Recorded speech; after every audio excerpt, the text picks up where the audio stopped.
Thank you, Elena, Liulina, and Lucy Ward for those beautiful photographs of children from Ukraine to commemorate the Day of Protection for Children on the 1st of June.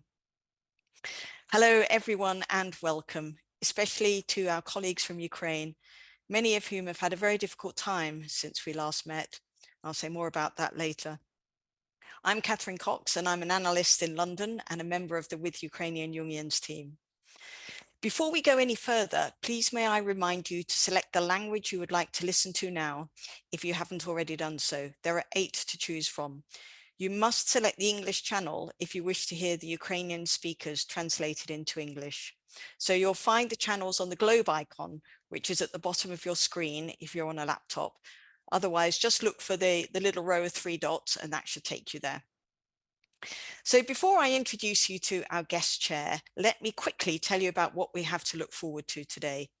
Susan Schwartz will present her paper, and we will then watch a video clip of an encounter between Susan and Elena Liulina, and I'll say more about that later. And then Elena will present her paper.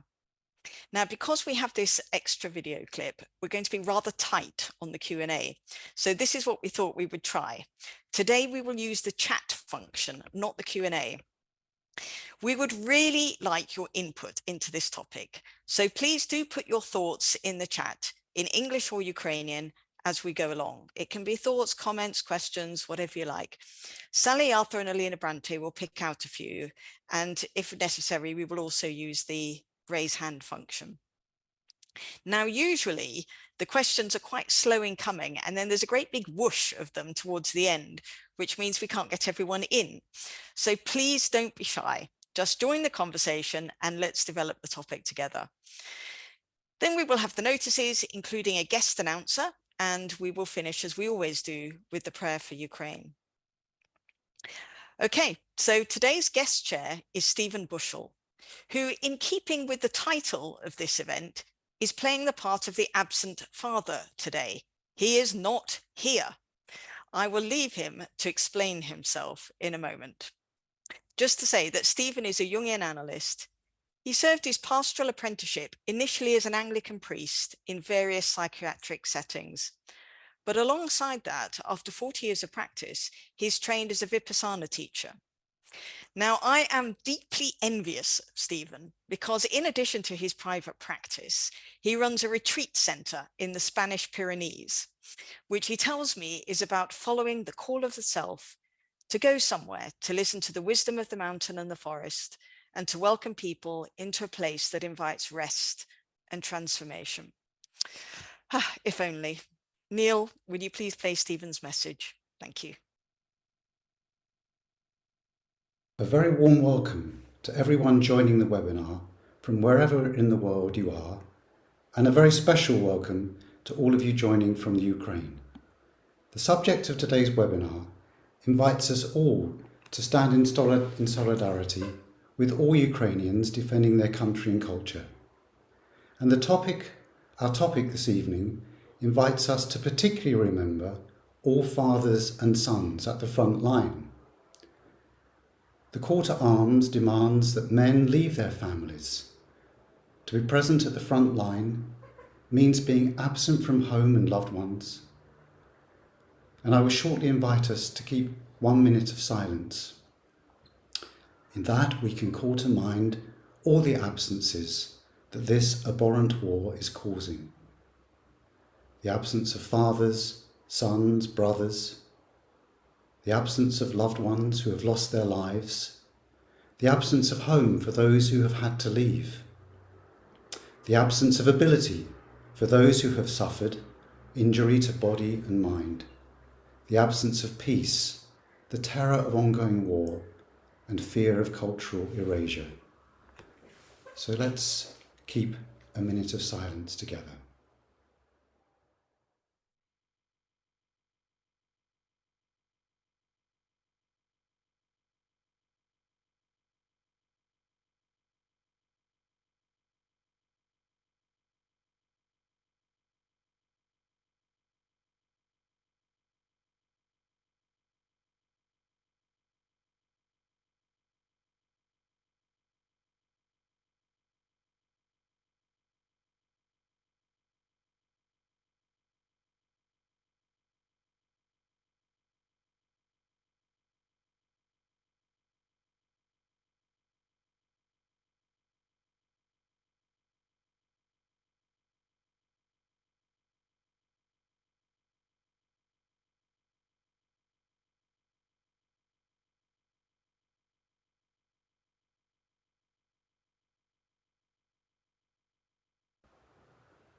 Thank you.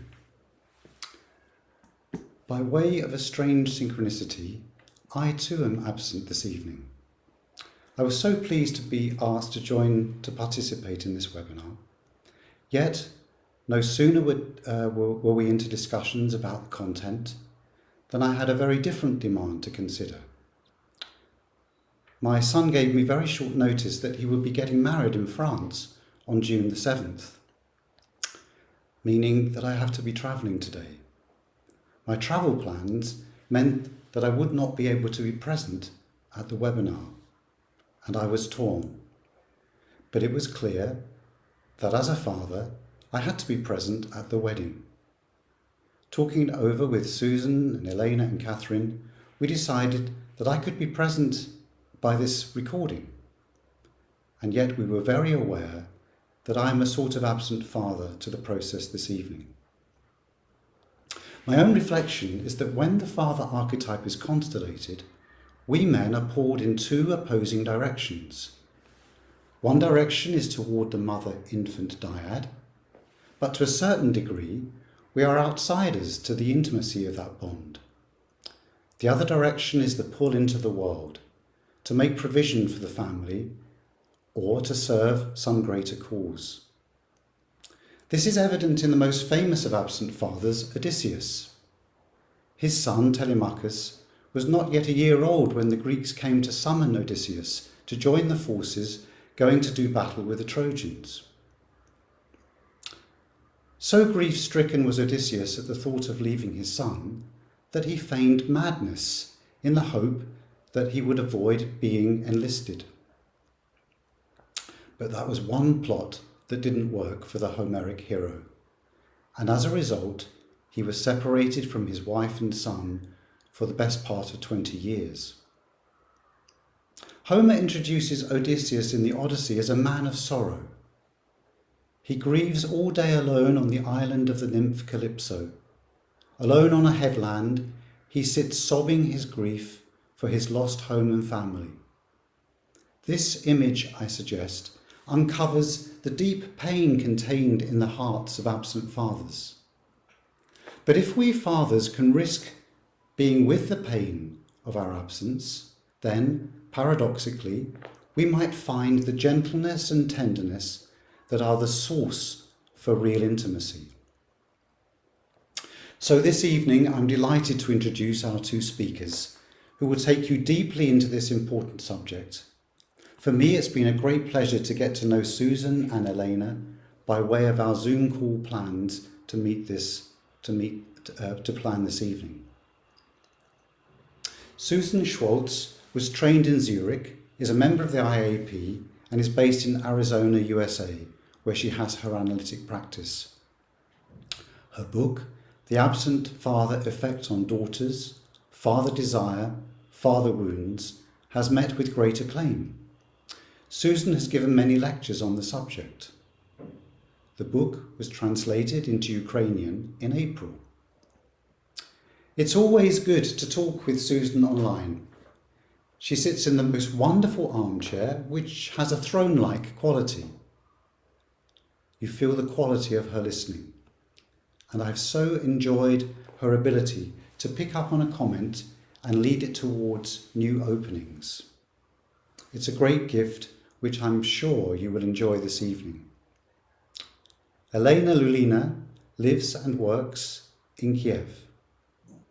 During our meetings, she has very gently brought us into some contact with the realities of the exhaustion and ongoing fear of living through war and working to support people suffering from trauma. What I found remarkable is Elena's capacity to go on finding glimpses of joy and inner peace, be it the sight of children playing in a former bomb site, or her time taking to practice yoga. She has opened out our conversations to embrace a wider view of absence, naming the many absences the people of Ukraine are experiencing now, most notably the absence of peace. And her great concern is how these absences are lived with. I'm sure this webinar will be hugely enriching, so I have great pleasure in welcoming Susan to be our first speaker this evening. Thank you. A penny of winter will roll out of its cold womb. The snow will cover the mummified us, frozen in half a word. Then no one knocks on the balcony window in the middle of the night any longer. And then there is a general risk of ceasing to exist for a while. This is by Ella Yevchenko. Our questions are: what does absence mean? What fills absence? And how does the recognition of absence lead to presence in a new iteration of relationships with fathers? This process applies whether the fathers have been absent physically, emotionally, or psychologically, and includes the absolutism of death. Jung said in 1947, "We are living in times of great disruption. Political passions are aflame. Internal upheavals have brought nations to the brink. This critical state of things has such a tremendous influence on the psychic life of the individual that the psychologist cannot avoid coming to grips with contemporary history. This is a love story, but one often of unrequited love. The presence of absence is loud, affecting body, mind, and soul, signifying the father is an important aspect of the psyche, expressed both personally and culturally. When a father is absent emotionally and or physically, a child questions their value and worthiness in love of self and others. Children and fathers is a story of desire, and like all objects of desire, it is a powerful and evocative one. The capacity for growth, development, creative agency, and love in part depends upon existing in the mind, eyes, and gaze of the father in a dance of attuned, rhythmic, and imperfect resonance.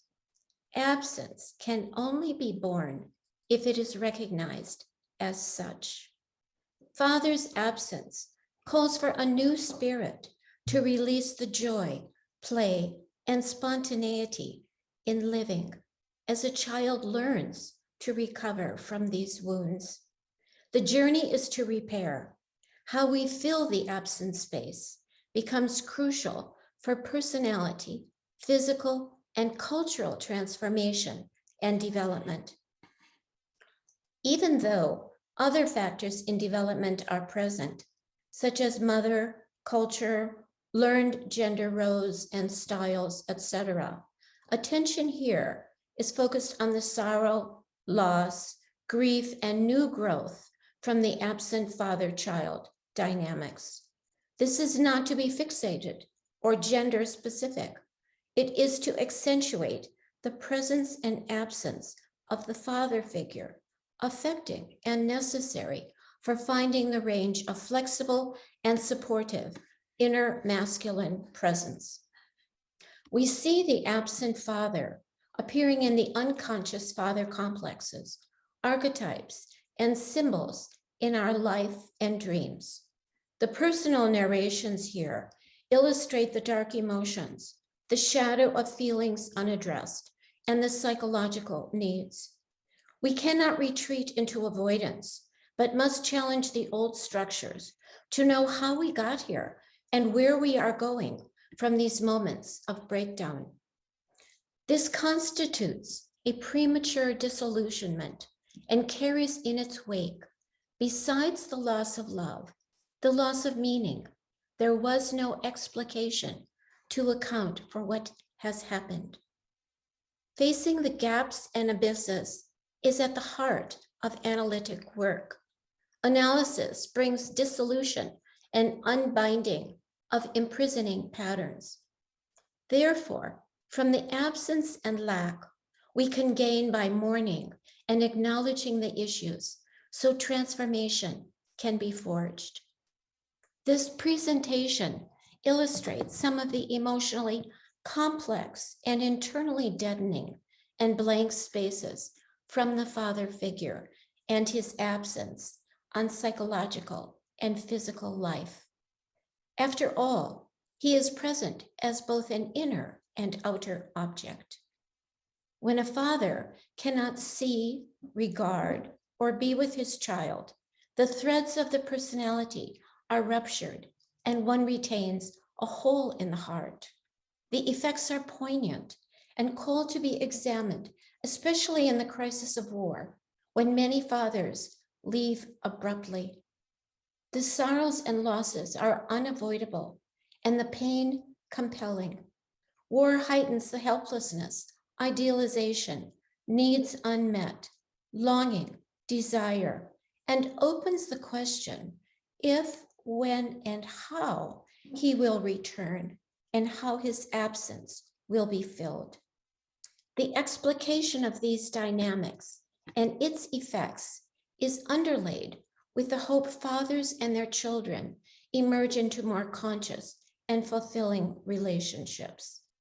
In relation to this, Jung said, "We are confronted at every new stage in the differentiation of consciousness to which civilization attains, with the task of finding a new interpretation appropriate to this stage in order to connect the life of the past that still exists in us with the life of the present, which threatens to slip away from it." The presence of absence itself implies a space to be filled, the lack to be given attention. It is a call for the potential, allowing for new thought and fresh experience.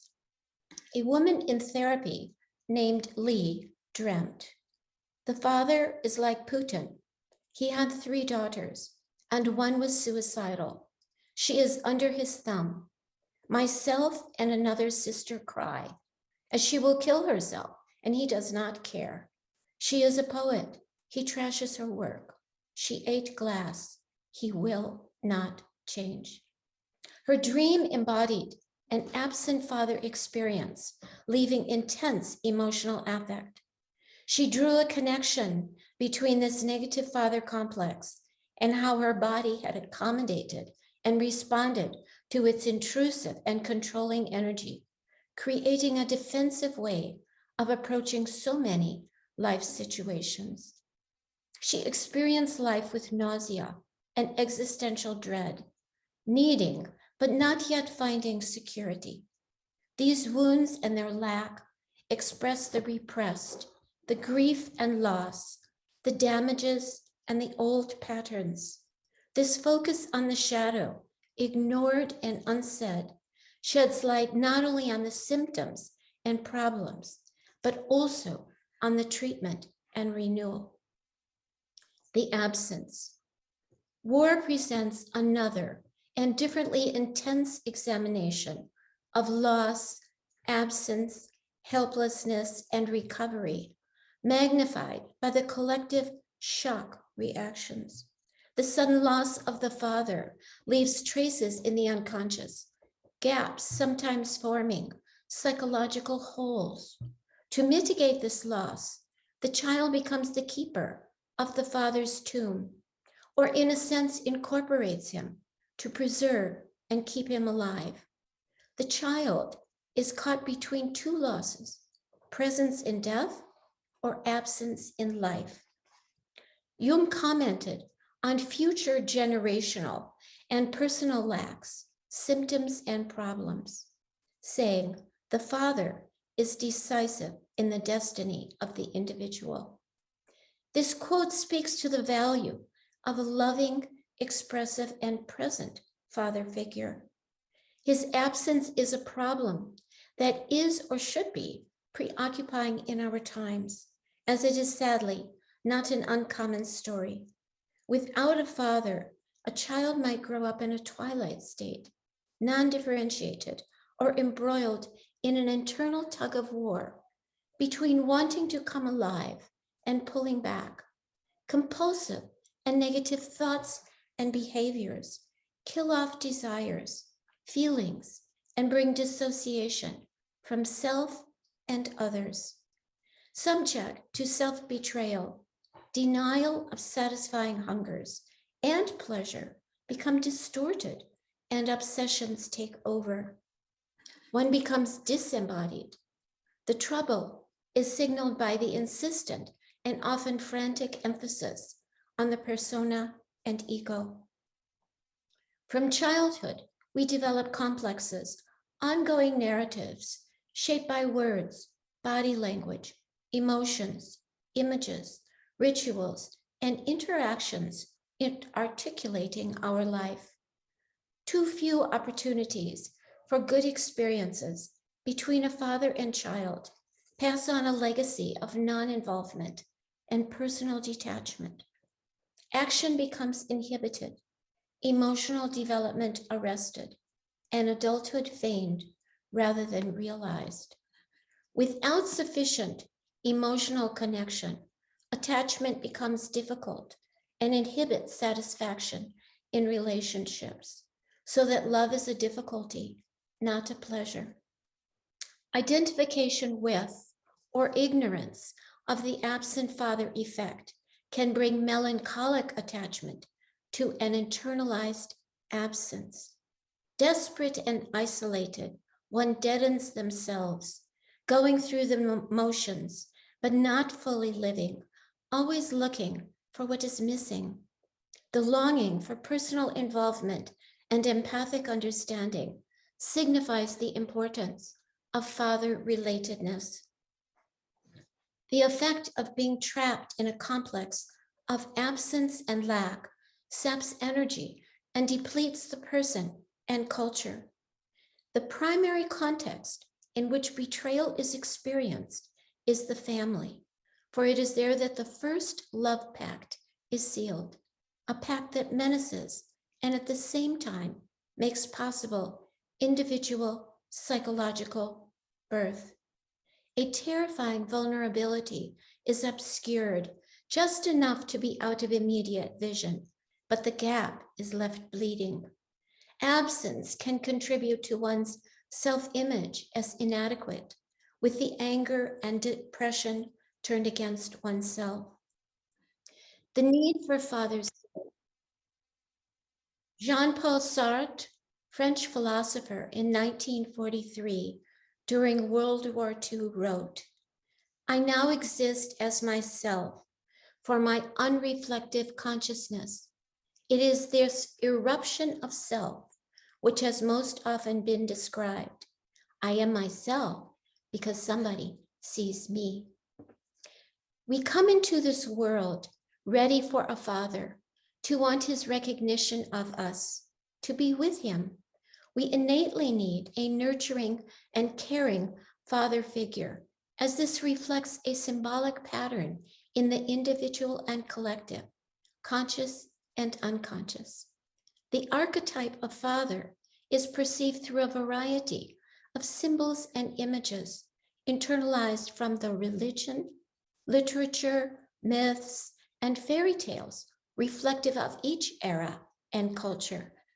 These spontaneously present themselves in dreams, imagination, and relationships. Each contains the origins and ancestors, the potentials and paradoxes, making their appearances in our collective and personal psyches. They reflect the norm that has been and the psychological impasses arising from the absence of father.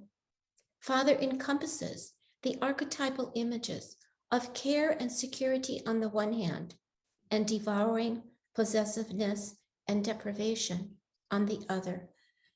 We know the self becomes itself in relation to another. This archetypal, developmental, and relational patterning includes a father figure. It involves experiencing him as a love object with relatedness, support, and his valuing. When father is absent to himself, what can he give his child? He languishes in his own failures, losses, and depression, and has no room for the life of the child. The child's life and the father's relationship with the living child have been negated, with his dissociation from the affects as his inner life has been killed. Such emotional absence becomes internalized for the child as emptiness, an abyss without solid foundation, and the self out of kilter with the rest of the personality. The trauma in the paternal functions as a disorganizing force, which transforms the parent into an unpredictable adult who cannot think and feel and has no capacity for containment and empathy. One cannot attach to him, creating anxiety, low self-esteem, and the need to deny and cover up, perpetuating the illusionary. The consequences can be damaging to self-care, fostering an inability to turn inward, find peace, modulate the grief. There is a foreclosure on object relatedness, fueled by the conviction that to be open to another is to risk psychological annihilation, loss, and death.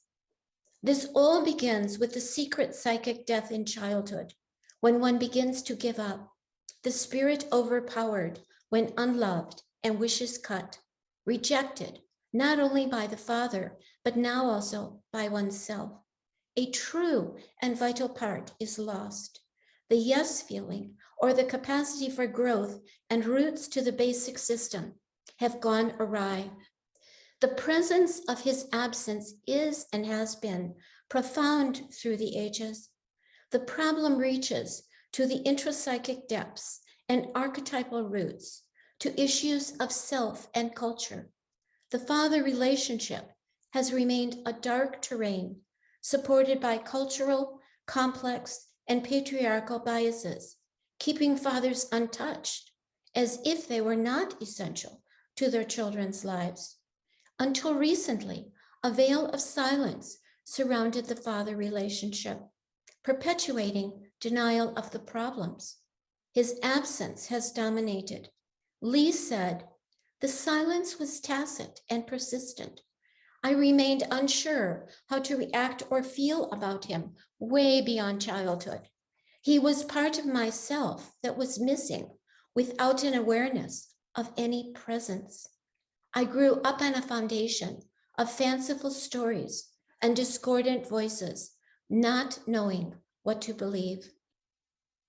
A father wounded in his emotionality has eros damaged, and he does not support nor impart knowledge about life, leaving the child prematurely fending for themselves.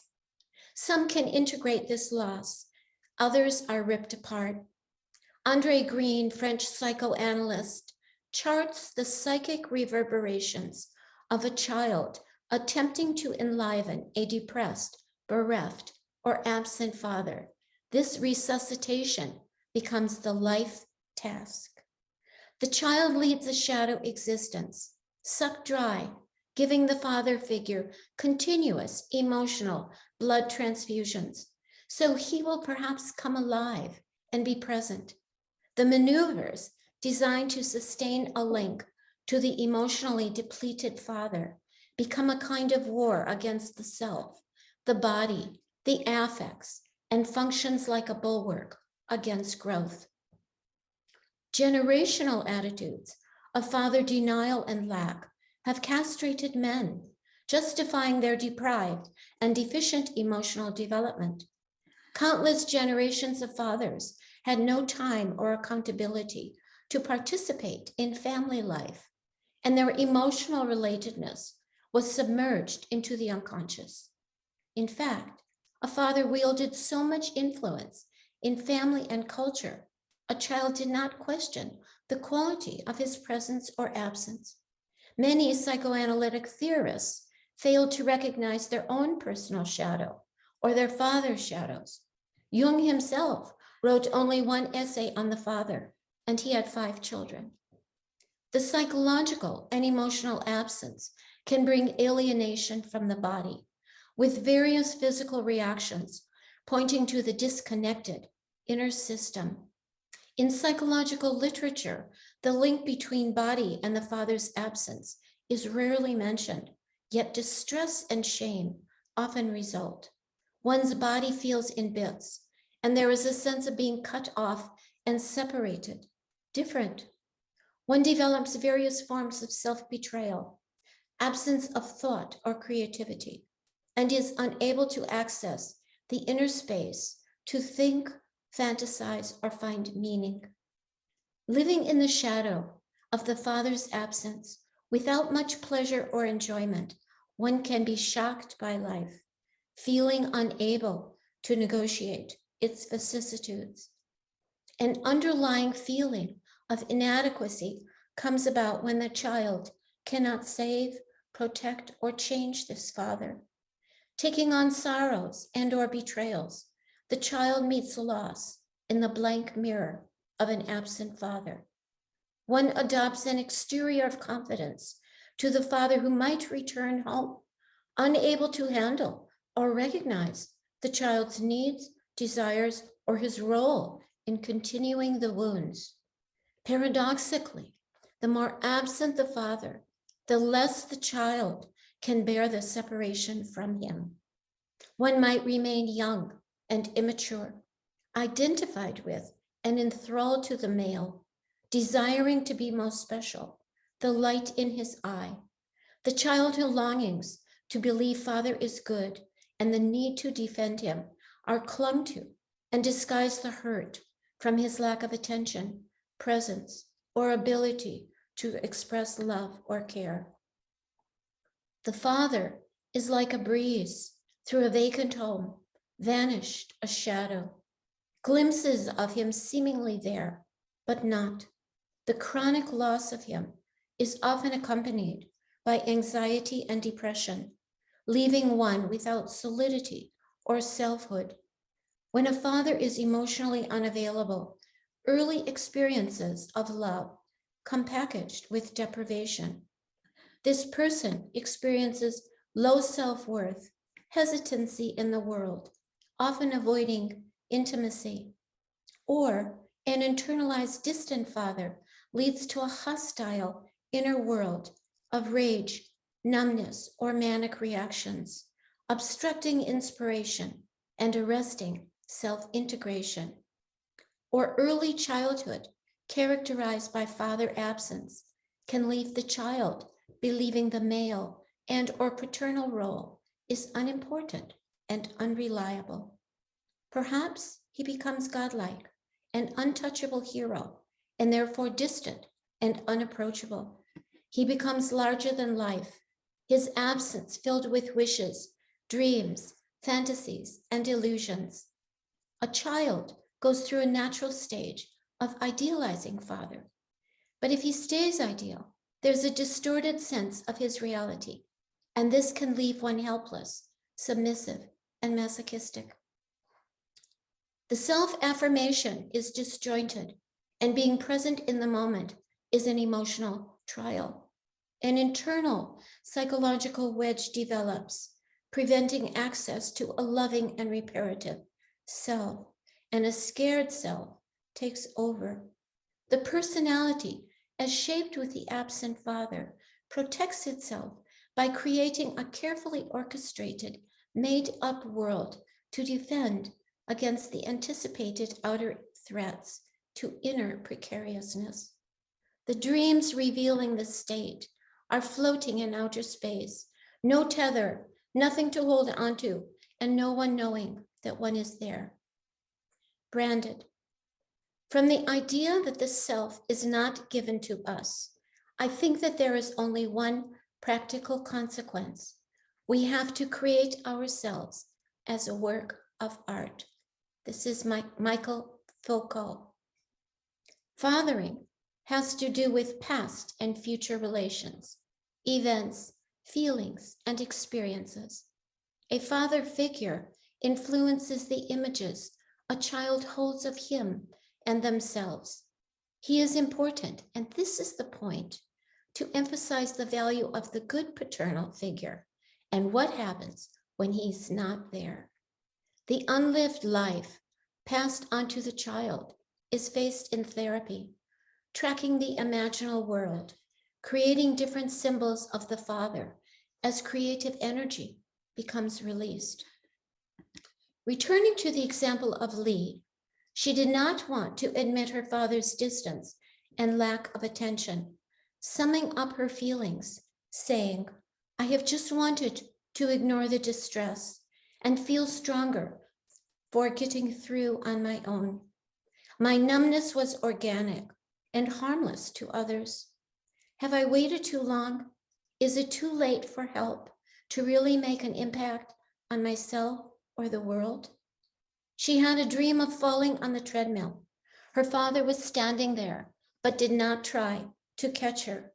She was bleeding and looked up and saw his shoes.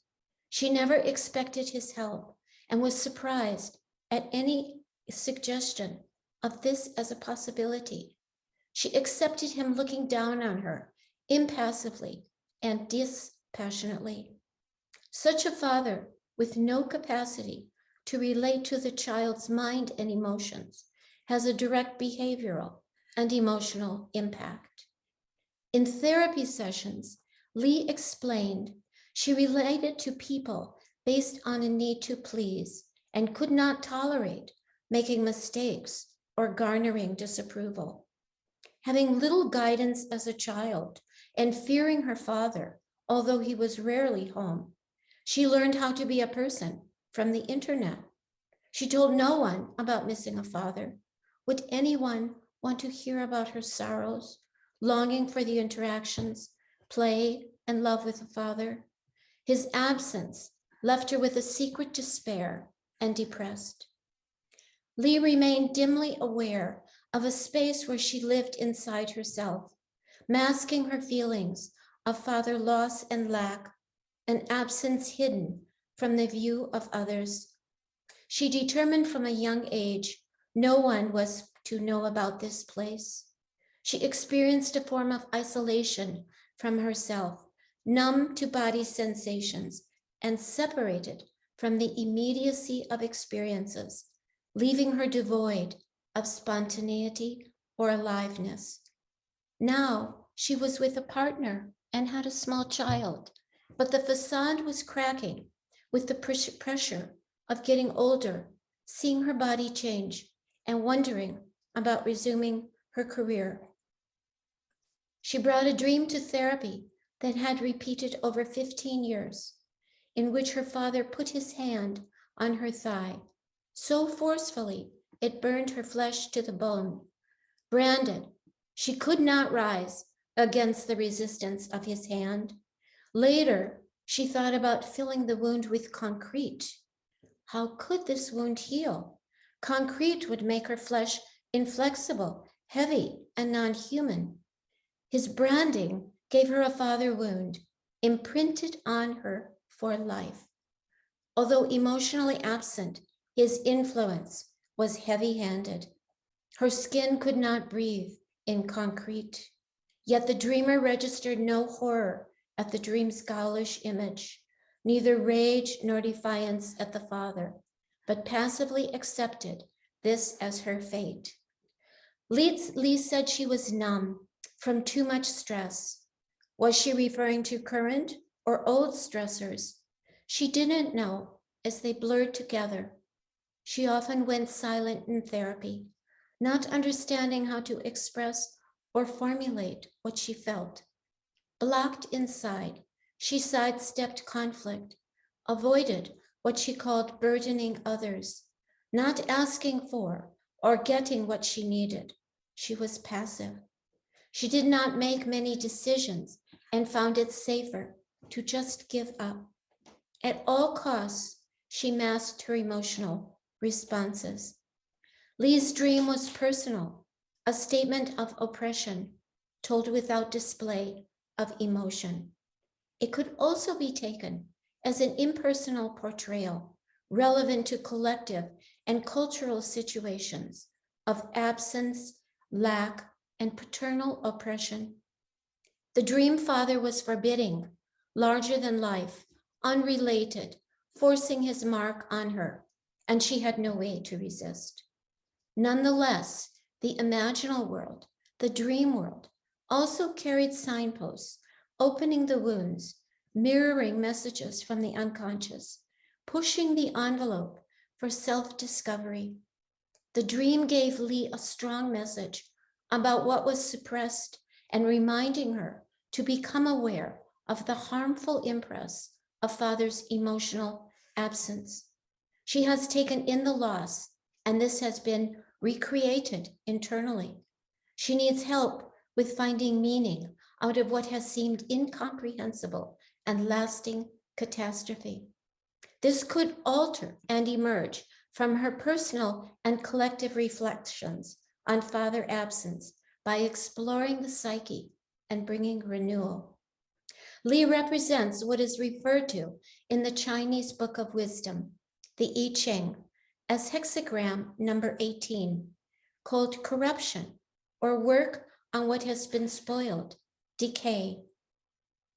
Throughout the hexagram, 4 times, the lines repeat the phrase, setting right what has been spoiled by the father. It said, what has been spoiled through man's fault can be made good again through man's work. We must not recoil from the work and danger. However, it is necessary to be cautious so that a relapse may be avoided.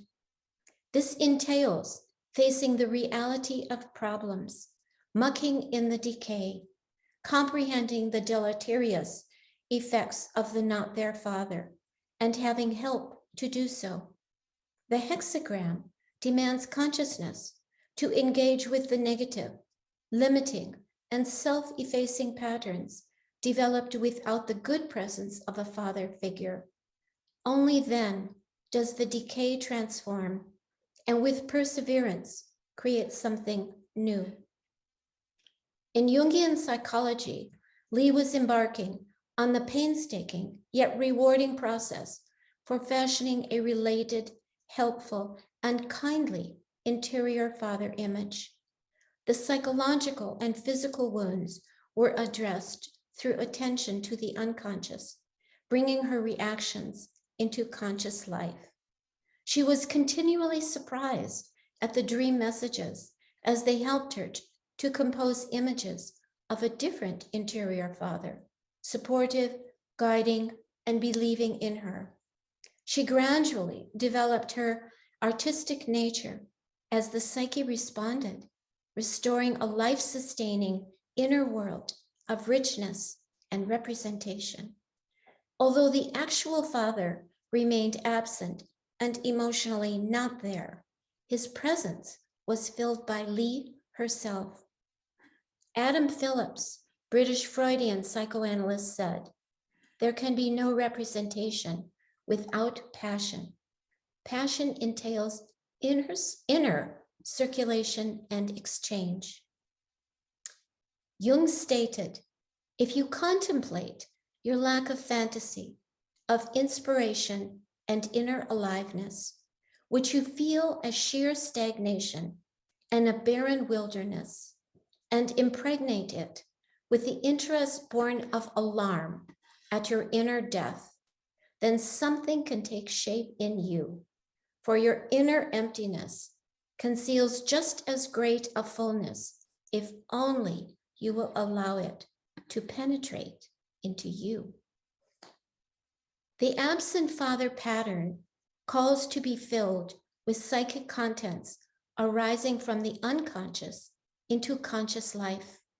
The process leads to awareness and release from mindless fixations and complexes. When examined, the wounds open to self-discovery, providing movement out of old entrenched positions, personally, psychologically, and culturally. Releasing means opting for voice, not silence. One moves from despair and emptiness into being inquisitive and curious. A quote from the French philosopher Simone de Beauvoir of the mid-20th century, provides hope to foster new representations from the absence of father, accessing the imagination, growing a different father image from within. She said, I saw opening out before me a clearly marked field of activity with all its problems, its hard work, its materials, its instruments, and its inflexibility. I no longer asked myself, what shall I do? There was everything to be done, everything I had formerly longed to do, but everything was possible. I end with a quote from Vassal Stuz. The debris of torment might give birth to flowers. Thank you. Thank you, Susan. As many of you will know, after a relative lull, Kyiv was attacked 18 times in May. In one night alone, the attack lasted 5 hours. The Russians then changed tack and bombed in the morning also. Some missiles you can hear coming towards you for quite a while, and with others it can be as little as 5 minutes warning before they hit. In a meeting we had with some analysts in Ukraine, not a single person in the meeting had practical access to a shelter. So many people here today will have been just sheltering in place in their hallways, for example. Elena Liulina contacted me to apologize for not submitting her presentation on time. She did not need to explain to me about the exhaustion and terrible effect on the nervous system of these bombing raids, or to describe how when an attack is over, everyone anxiously tries to contact their family members and friends to check if they're alive and uninjured. I don't know about you, but I can't write a paper or anything requiring much concentration if I haven't had enough sleep. I'm out of sorts and I really can't think well. I absolutely cannot imagine trying to write a presentation whilst I'm being bombed. It is outside my contemplation. It's incredibly hard for our Ukrainian presenters to write their papers. It's an immense struggle. I want to tell them not to do it. It's an insane idea. Just stay alive. It's amazing you can see clients, supervisees, and do everything else that you do to support your community and your colleagues. Forget the paper. Our colleagues, however, are made of tougher stuff than my imagination can conceive. The roots of their trees go down to hell, and they bring back what they have experienced and the work they have done on it to share with us. I knew Elena had material to share as I had heard her speak in our meetings, and I did not want the bombing to deprive her of her voice. What to do? I asked if a conversation with Susan might help her gather her thoughts. I knew they'd work well together. Elena agreed, and a few hours later they met. And she also agreed that Susan could record the conversation just in case. That is the context to this clip. Elena is in the midst of days and nights of bombings. She could be killed any day. People she loved might also be killed. Susan is in Arizona in the USA, more than 10,000 kilometers away. She lives a normal life and is safe. Their webinar is looming. How do two people in such different realities meet? The WJ team is grateful to Elena and Susan for agreeing to us sharing this clip with you. Needless to say, very soon after this meeting, we received Elena's paper. If the Russian regime think they will break the Ukrainians with these bombings, they need to meet a few Ukrainian analysts. It may be very, very difficult at times, but they find a way through.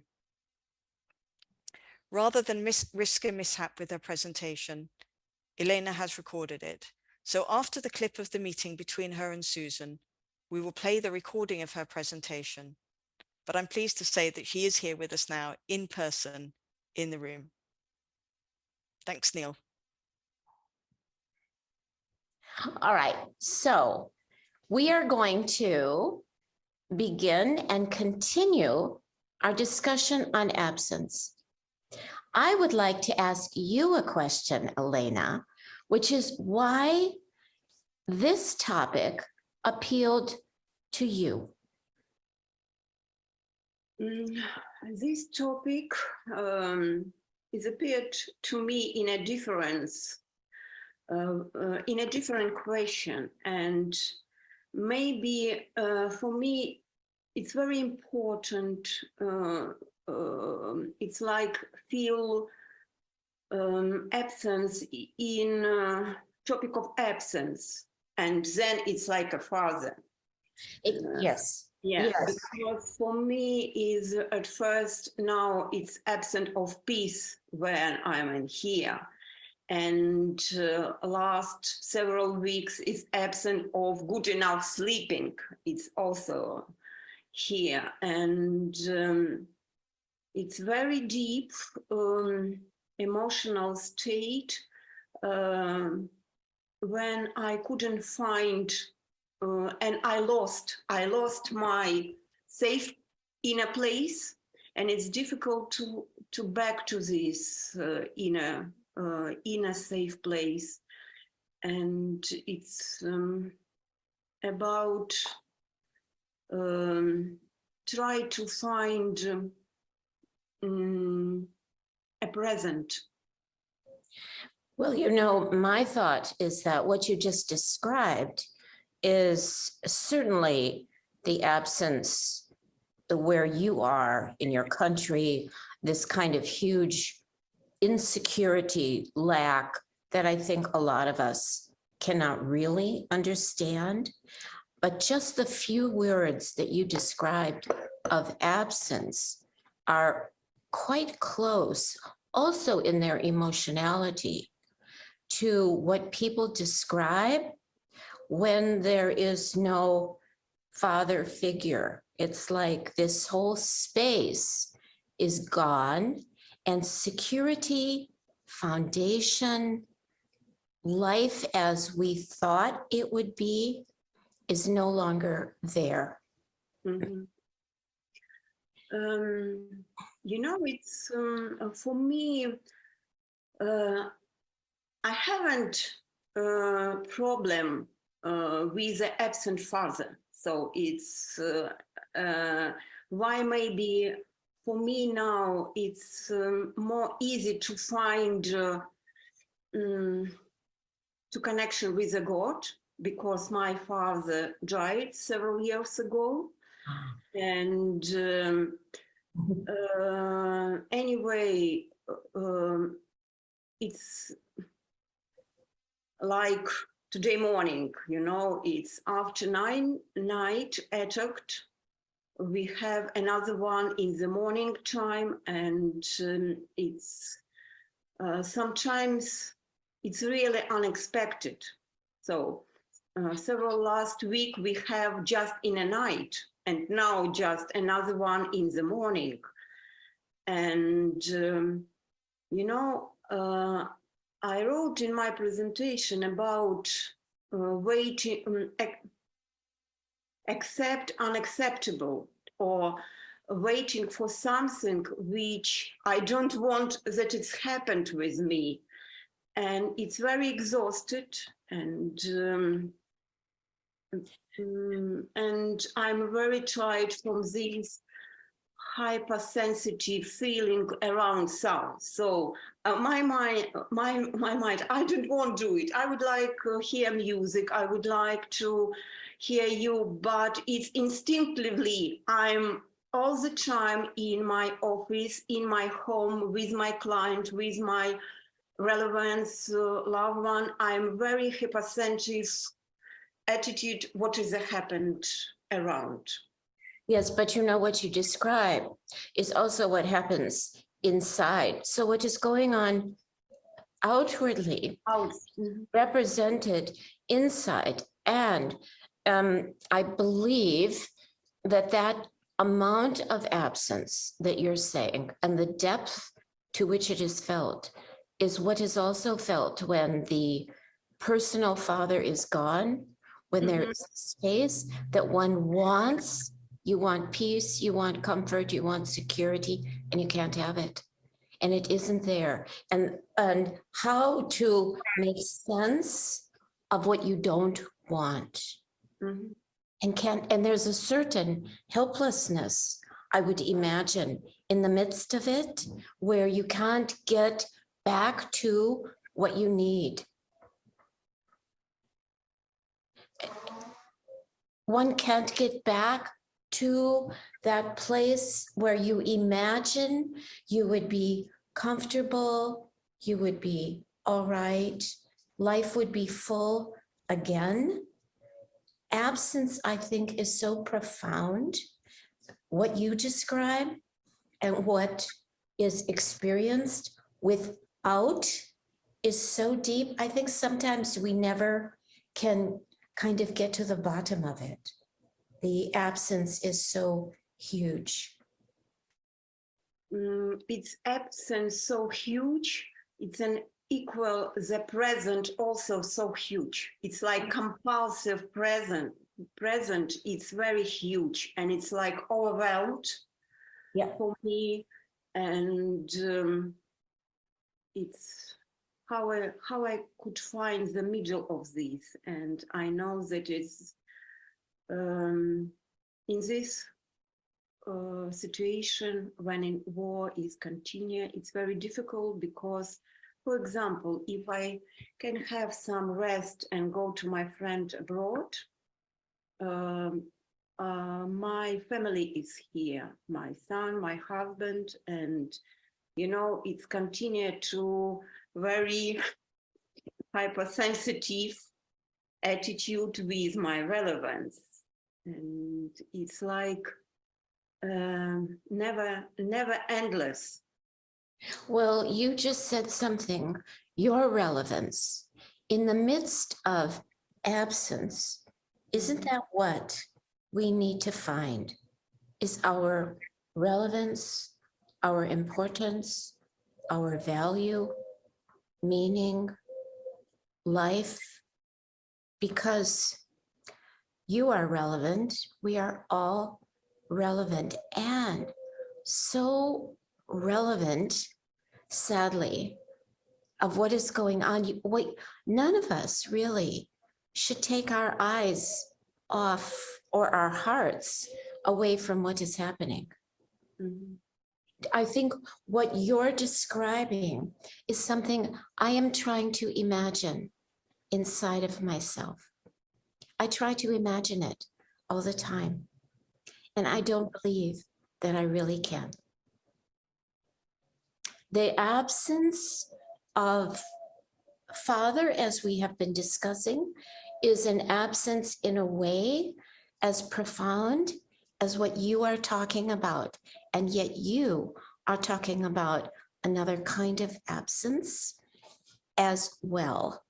Because even when the Father is not there, it doesn't necessarily mean that life is always threatened or that life is always precarious, or that you don't know when the flowers will bloom or when your life will be all right. I think one is uneasy when there is the paternal absence, but it is different with the absence of peace in your country, Mm-hmm. in your world. There's something also in what you said when you referred to the hugeness of absence. It is the profound presence of being in that hole of absent ease, absent of life as you knew it, absent of what is relevant and important for you. I think it's not absence of life. It's maybe, for me, as for me, I feel it's absence of safe place. And I don't know, maybe I'm not right, but for me, relevant, it's equal to relationship. It's very connect to, for me, I don't remember exactly how relevant and relationship, but relevant, I mean, it's not just my son and husband. Relevant, it's my friends also in here, and it's just usually how it's happened when I'm somebody see that it's something dangerous, really dangerous. My friend who could live in another city in Ukraine write me, how are you? And I also usually reply them. So it's like, it's absence, but in the same time, so I mean, it's absent our usual relationship when we could meet and spend some time, and we very miss from these, and but we're very present in this internet or connection with how are you? Just a little message, just send me something that you are safe and with you is okay. Are you saying that the amount of absence of safety in the world actually makes the present and the present communications even stronger and actually more important? Not that they were not always important, but they gain another level of importance because of the absence of your regular life or life as you knew it. Relationship out in the world and our friends actually give us presence of ourselves. It makes us feel relevant, valued, and known. Yeah.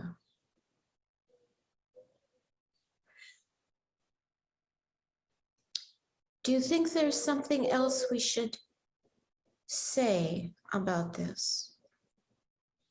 You know, sometimes when I in connection like with you now, who in a safe place, you know, sometimes I would like to be like in a silent. So it's like connection with something, to attitude with a place where now is a safe. So it's like, you know, sometimes music very help me here to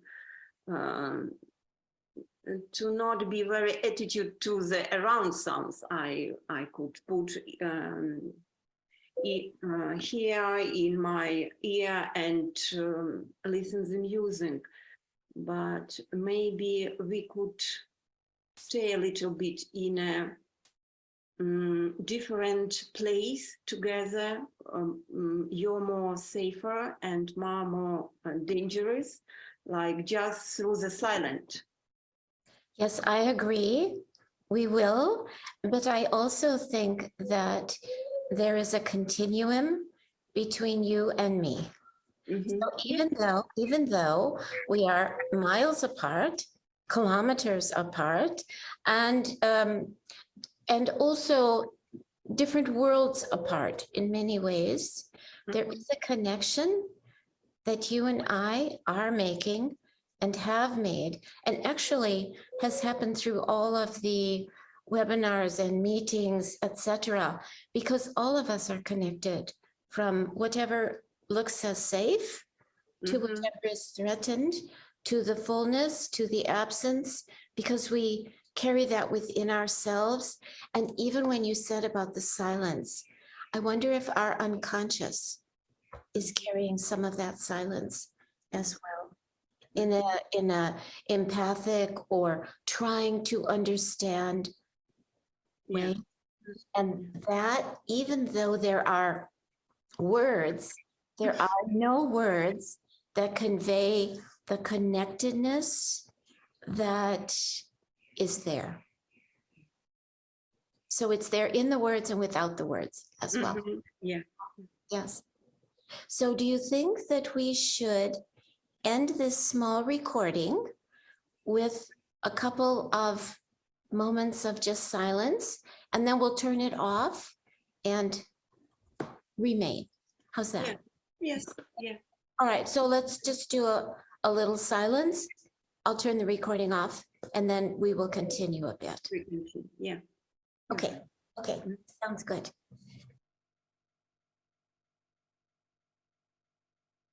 вечір. Хочу почати нашу сьогоднішню зустріч словами подяки So, good всім evening. I would організаторам like to цього start by вебінару, thanking а all the також вам, organizers of the всім, хто webinar, присутній and сьогодні на as well as to зустрічі. you, to everyone who has Останній attended місяць this перед meeting вебінаром today. The last month before the webinar was quite stressful and exhausting for me, so I am heartily grateful for the support and the connection with Catherine and Susan. It was hard for me to focus in the constant, exhausting contact with the aggressive reality and lack of certainty.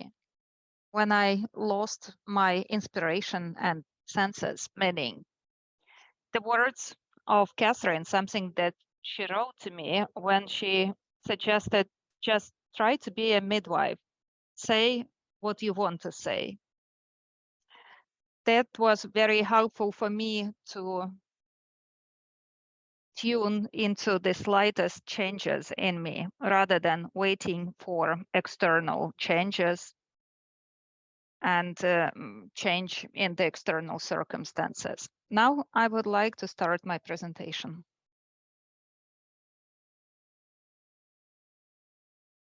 And let me start with the theme of absence in the situation of the war. The war in Ukraine affects all of us in different ways, but it is the experience when we can live as much in a few days as people experience in decades. It is unbearably painful for me to realize how many people have already died and how much has been destroyed in my country. Some people are fighting in hotspots where their lives are rushing like a fast train with death and blood around, pain and tears. Some people experience inability, impossibility of returning home, absence of home, where not only their home, their house is fully destroyed, but also their entire past along with the people who died. For some, it is the experience of forced displacement. Some of these people had to flee to save their children. Some were fleeing from the danger of the war, and some were fleeing from the Russian world. In October last year, horrific and devastating explosions happened in the center in the downtown of Kyiv. People were killed. One of them was near a playground in a park. And this is where my path to my office goes. So I could see that crater, which was quickly even repaired, leveled. But for a long time, absence of children was filled with dead silence. Chestnuts, a symbolic tree for Kyiv, were planted in place of the crater. And very slowly, the children started coming back to that place. In just a short period of time, a little over 6 months, this place came to life again with children's laughter and games. In winter, we got adapted to living in absence of electricity, of the light, but in the presence of candlelight and the noise of generators. We adapted ourselves to sounds of the air raid alert. I don't know why, but we have got used to that. At the same time, while hurrying around about our business, we constantly look into the sky, expecting the unexpected as a place, as a source of the actual real threat. Hits and explosions most often occur according to the rules of the Russian roulette.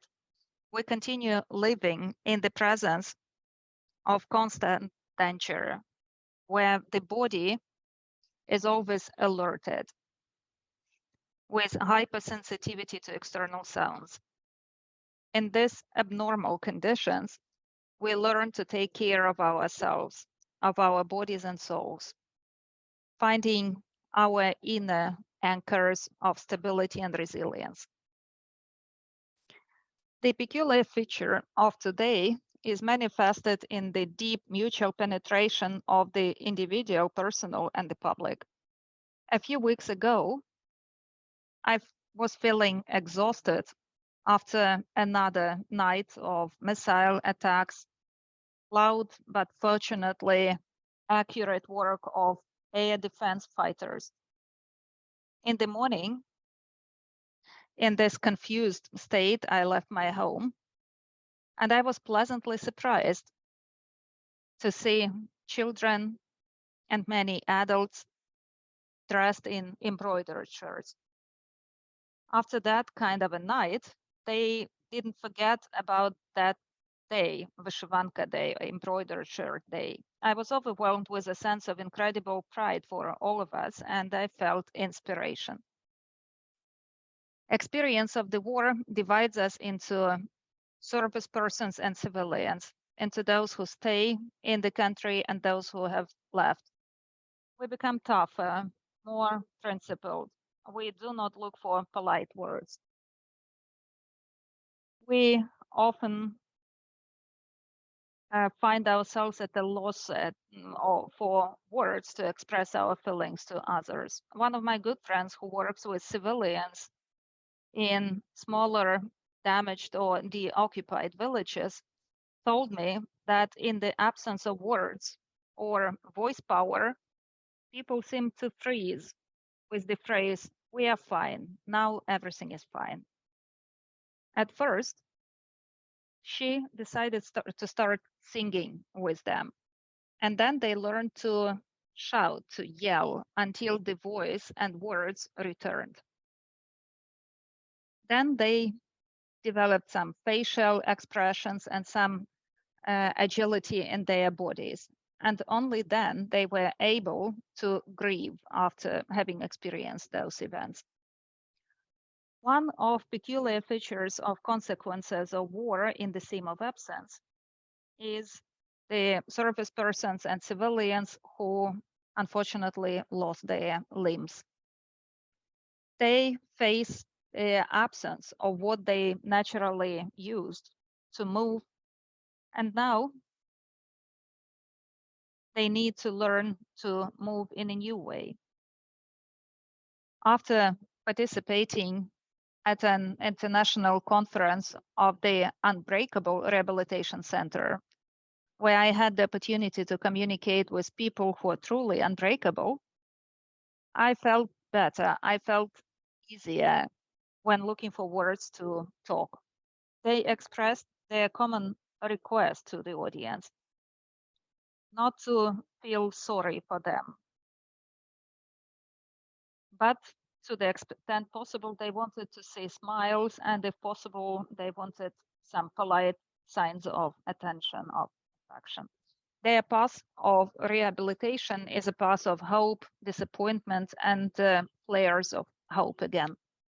For me, presence of a sense of humor, despite everything, is a manifestation of the strength, power of the human spirit. I recall the lively reaction of a young veteran to a boy's words, to something that a boy told to his mother. I also want to be like the uncle, a robotic man. That's so cool. And now I want to show you a video, a footage of that meeting.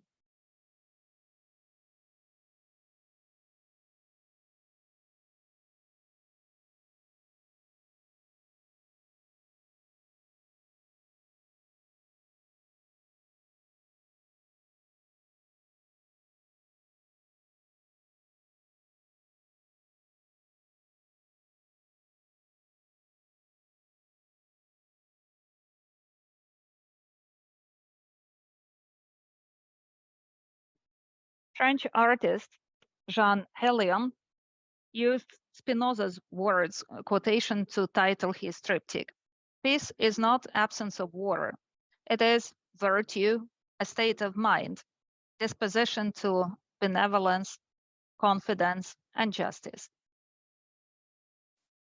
You can see in the upper part of the triptych depiction of the war through freezing of life, where people are like shadows, dissolved in everything around them.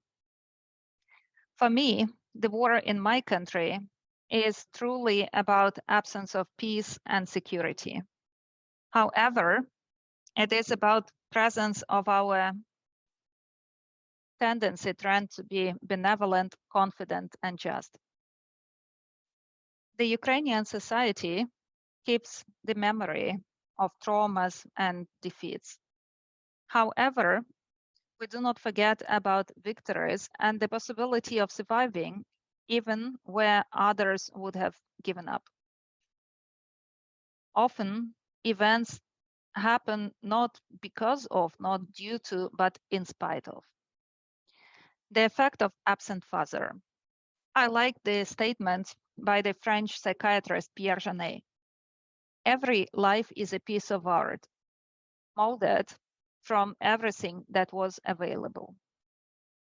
So what's the role of the father in the process of creating our life? What is the impact of his absence and what helps cope with it?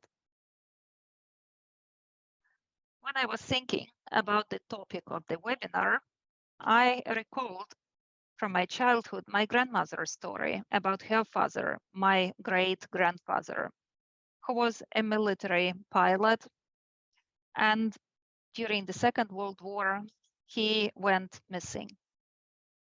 For her father could not die.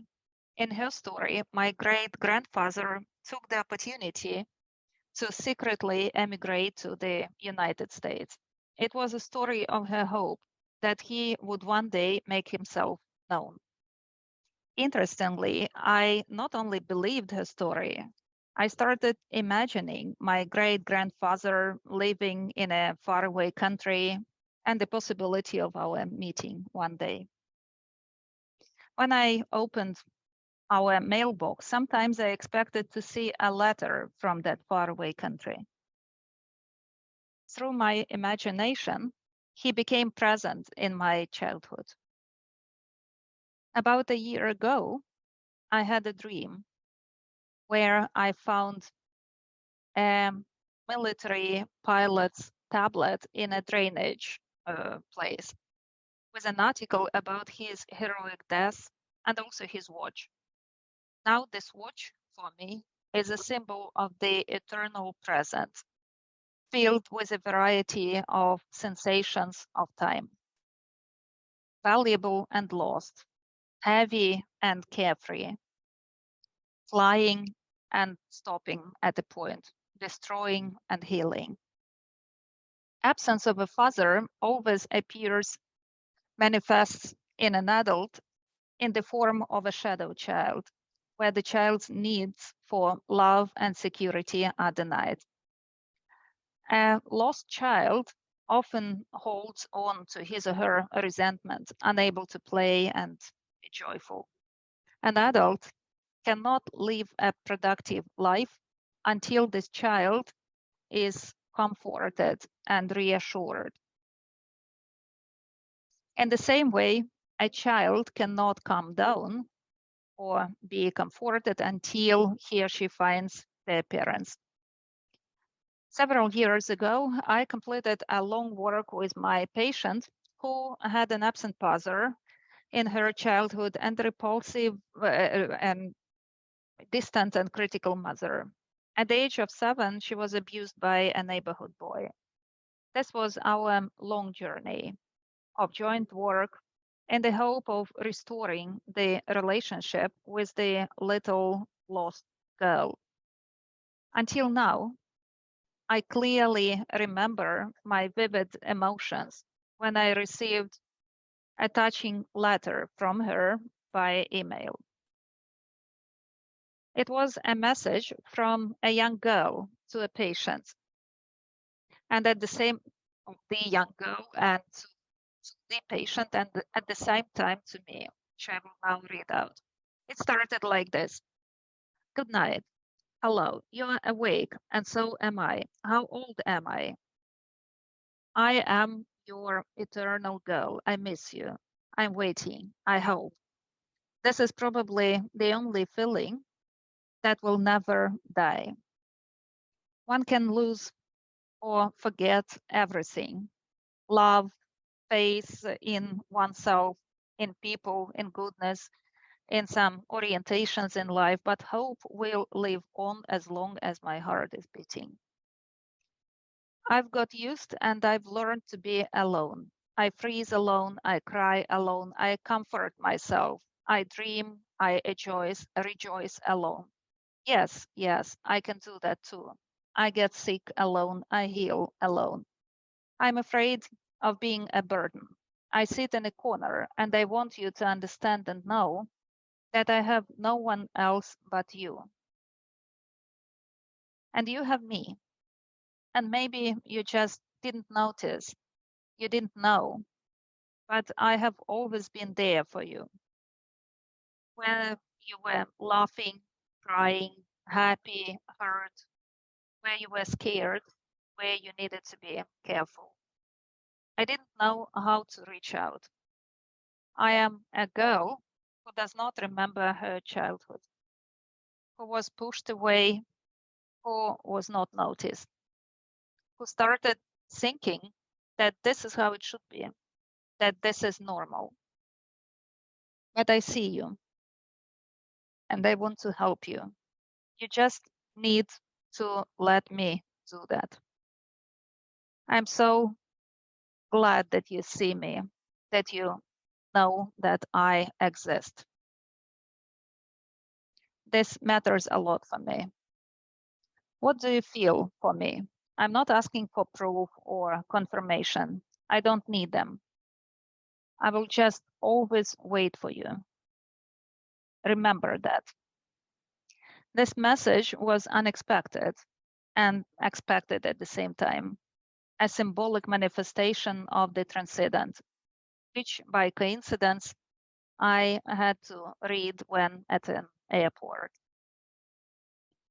War and the effect of the absent father.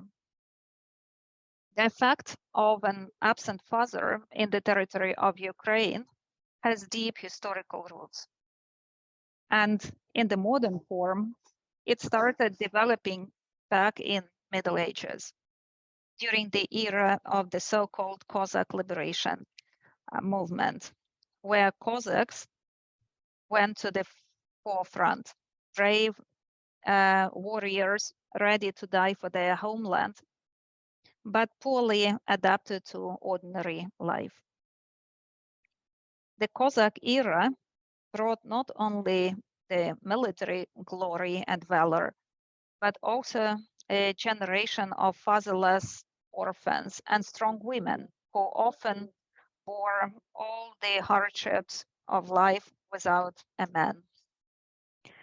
To me, war and children are incompatible concepts, but life proves the opposite. Children are born, they play, they learn, they grow up, they mature, unfortunately, prematurely. They understand and live through the war in different ways, with or without their fathers. For example, when I met children from a local orphanage, children aged 5 to 9, to the question, what does war mean to you? They were ready with the answer. That's about the Russia explosions and alerts, air raid alerts. But after the lesson about the war, they started asking me and my colleague so movingly if we could find out when their mom or dad would come to take them home. They were waiting for them. This bothered them much more than the war. During a war, absence of a parent, of the father, is experienced much more emotionally in a sensitive way, regardless of the child's age. Experience of forced displacement is a challenge for everyone. The mother with the child in another country and the father who stayed at home. Anxiety is even greater at a distance. That is why some people have already returned home despite the lack of security at home. Presence of the father plays an important role in their decision making. When a child says that my father is a soldier and he is at war, the response is often that your father is a hero, although for the child, he is first and foremost the father, and only after that, a soldier and a hero. From time to time, the father comes home for a leave. Unfortunately, they may be in a hospital, but then after their recovery and meeting with the family, they have to leave again. And to the child's question, Dad, why are you leaving again? And when will you come back from the war? It's so hard to find an answer. Instead of an answer, there may be warm hugs and hidden tears. A child often tries to understand their father and the circumstances on their own, to understand emotions of adults and their own emotions. Grown-up adult children forgive and forget all insults of the past, facing the fear of losing their father. But even more difficult is the experience of a child where the father is killed at the war. How long does it take for a son or daughter to accept, to survive this loss? I have no answer to that question, only pain. Children's reactions may range from aggressive disobedience to silent denial. Everyone needs their own period of time to get over the loss, and of course, this requires help from an adult, because it is important to know and feel that someone believes in you in the most difficult moments, periods of your life, and will help you to find a way forward. Of course, absence of a father always affects the process of creating our life. But sometimes I have this question, is it always a negative impact? For example, now I work with a service person at a hospital, and he allowed me, with his permission, I will describe his relationship with his father. His father often got drunk and would beat him.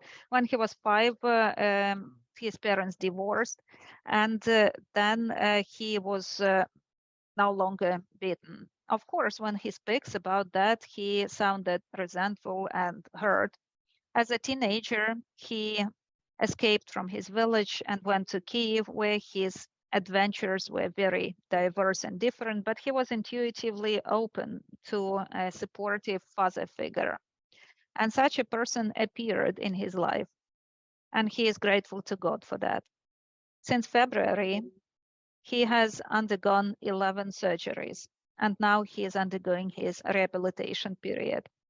He has his beloved wife and daughter in his life. Before the war, he had the job that he loved and that he is planning to go back to after the war. After all of that experience, he started appreciating his experience, and it helps him to let go of resentment and forgive. Unfortunately, this case of a father is not the only one. Therefore, my question remains open. Does absence of a bad father always has a negative impact? I would like to end my presentation with a short video and let tears of children only be those on the occasion of meeting their fathers.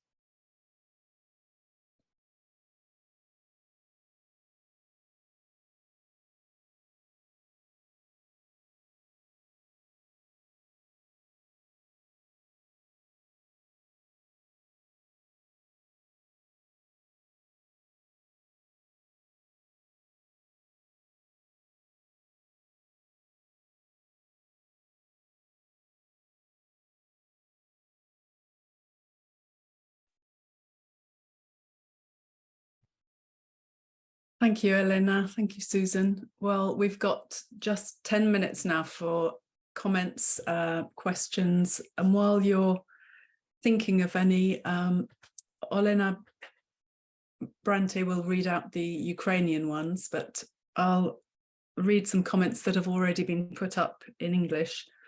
Eva Winkler from Poland reminds us that today is the 62nd anniversary of the death of Carl Jung, a father who in a symbolic sense left us as well, but leaves the legacy of his work.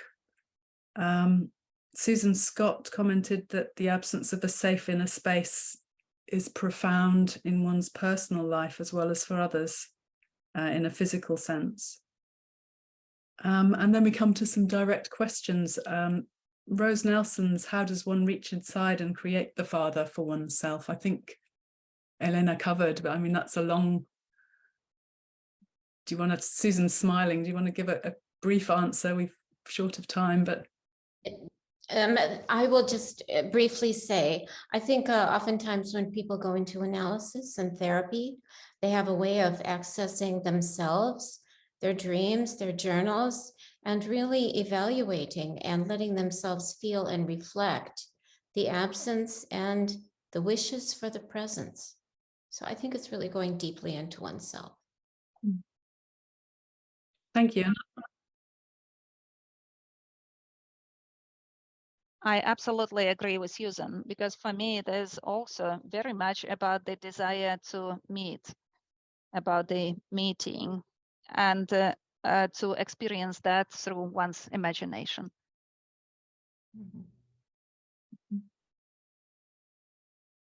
Thank you. Another direct question to Susan. Is there any literature on what is spoilt by the father that Marielle Foy could dig into, that you spoke about on the I Ching hexagram 18?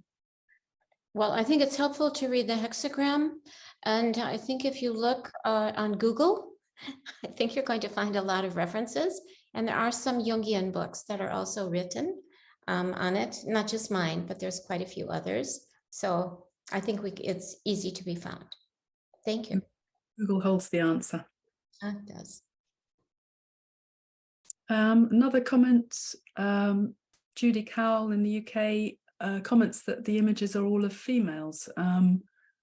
In your paper, Susan, did the paper refer to the effect of the absent father on both sexes? I meant it, I did mention that, and I did mean it to apply to both. My book applies to daughters, but I do wonder, all of us might think, we have an effect of absence, and we're all people. So we're all going to have somewhat of a similar effect from the absence. So I don't want it to be just female. It does apply to everyone. Thank you. Elena, I think there's a hand raised by...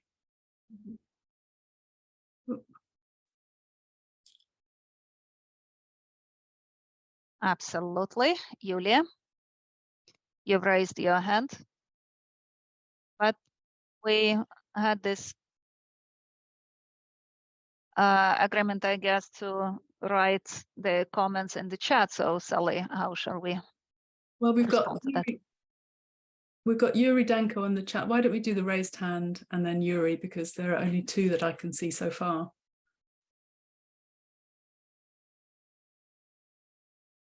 Yes, then I will read Yuri's comment. So, Julia, please go ahead.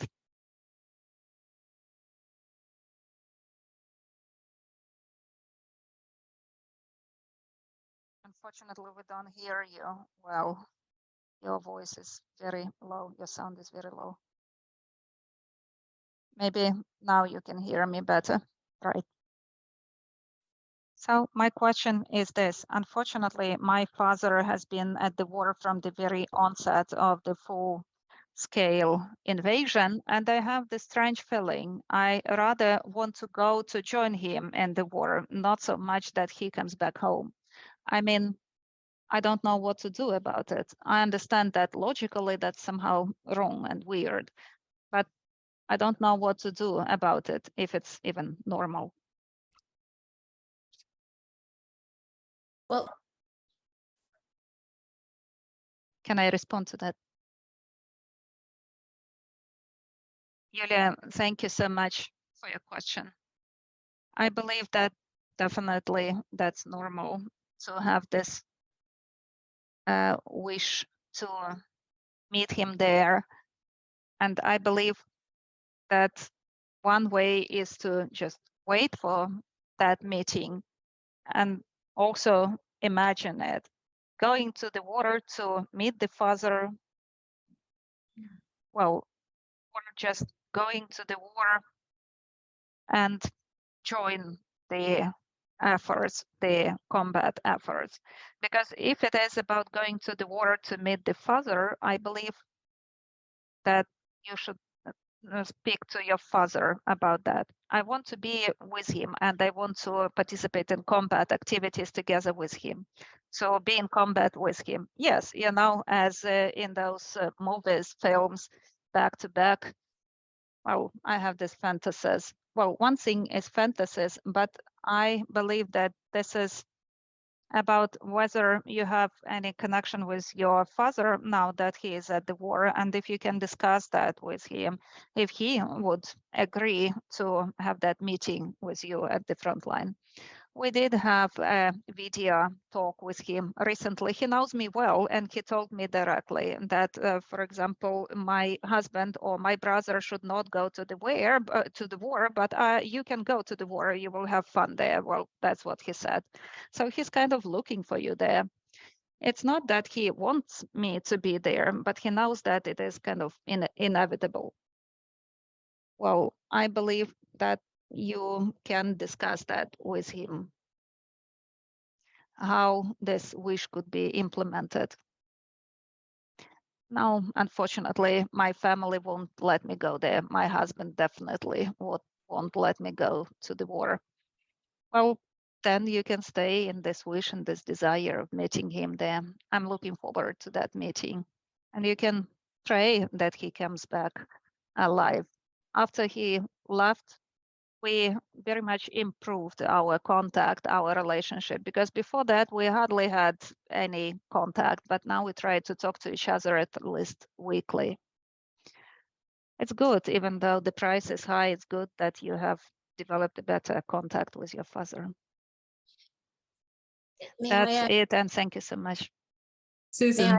Yes, I just wanted to add one thing, that we connect with absence through our heart. And perhaps this whole webinar relates to connecting to the fathers who are at war, the fathers who aren't there, and we keep them in our heart. And that keeps them alive in a actually beautiful way, connected way, energetic way.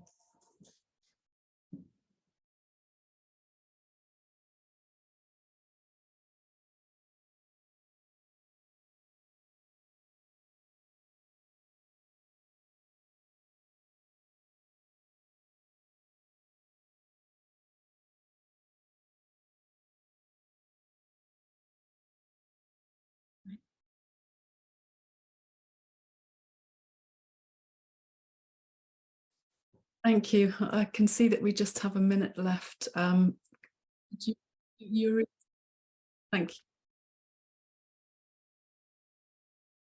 Sally, we have a comment from Yuri, and he says that it is so moving to listen to Elena and Susan, especially how they have intertwined, combined their themes and thinking. That's like breathing in and out. Thank you for that comment.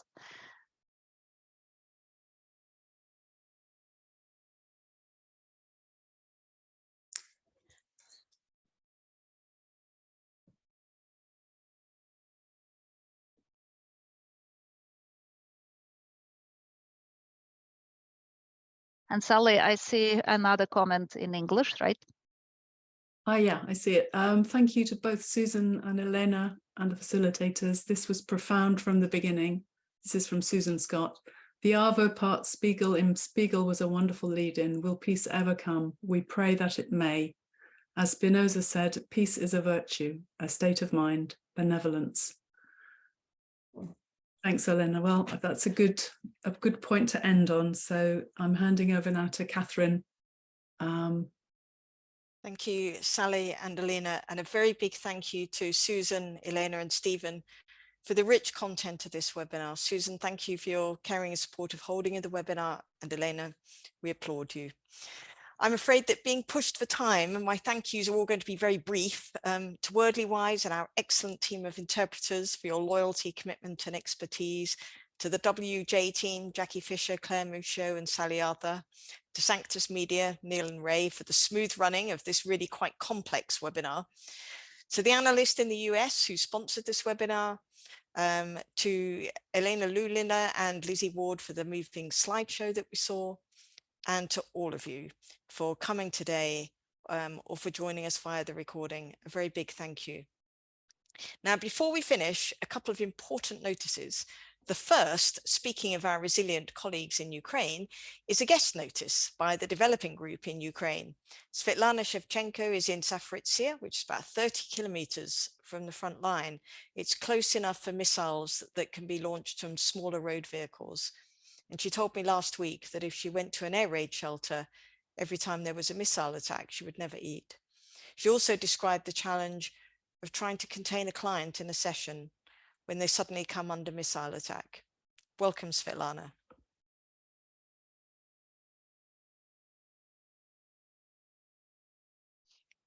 Thank you. Dear colleagues, first of all, thank you so much for your support, for your attention to our situation, and for your being so involved. And let me invite you to our annual conference, the Diary Journal of the War in Ukraine. Memories, dreams, reflections. We will be attended by Dvora Kuchevsky, Tom Singer, Bratia Poshpalmoni, Susan Schwartz, Mr. Popandopoulos, Donald Kalshet, and others. And our objective is to collect a pool this challenging experience that we are undergoing. This is a hard time for us. The war has been lasting for more than a year. It's been killing people and destroyed everything today. They have destroyed the Kakhovska hydropower plant, which is a huge catastrophe for Ukraine, environmentally wise, and also financially, material. People and animals have been destroyed. A lot of people have lost their homes that are now underwater. This war is exhausting us, so your attention and your presence they are so important. So we heartily invite you to participate in our conference and share this experience with us. In the mailing list, there will be links to the conference. We are looking forward to our meeting. And let me just break into the agenda a little bit. And to respond to, I want to say something to respond to Yulia. After these atrocities, I also want to be at the front line. I want to be physically there to fight. Because when you face this scale of the evil, it's impossible to stand that. You want to act. Thank you. Yes, thank you, Svetlana. We've all been following the news with great concern. So colleagues, please do support the UDG conference if you possibly can. It looks like it'll be very good, and hopefully the link will be in the chat, but it's also on the IAP website. Last week, we again sent the money that we've raised with your help to Ukraine. About half has arrived, and the other half we're expecting to arrive at the end of this week. We've sent a total of £10,560. It will be shared between 48 recipients, making a contribution of around £220 each. Thank you all very much for your generosity. And whether you're watching this live or via recording, if you haven't yet made a donation for this webinar, we invite you to consider sacrificing 1 hour's fees to help our colleagues. The link is in the chat. You can click on it without exiting this webinar and make a donation straight away. It's also on the ARAS website and on all our flyers. So the final notice is to let you know that our next webinar will be on Tuesday, the 4th of July. Anne Shearer, a known expert on myth, and Victoria Roslick will be taking a look at the myth of Perseus. Now, I've been told not to spoil anything, but prepare for more Cossacks. This will be the last webinar before the August break, so please do come and join us. To our Ukrainian colleagues and anyone else in an unsafe situation, we pray you, your families, and all those you love will stay safe in the month ahead. And now I invite everyone here to stay just a moment longer whilst we play Lysenko's prayer for Ukraine. Thank you.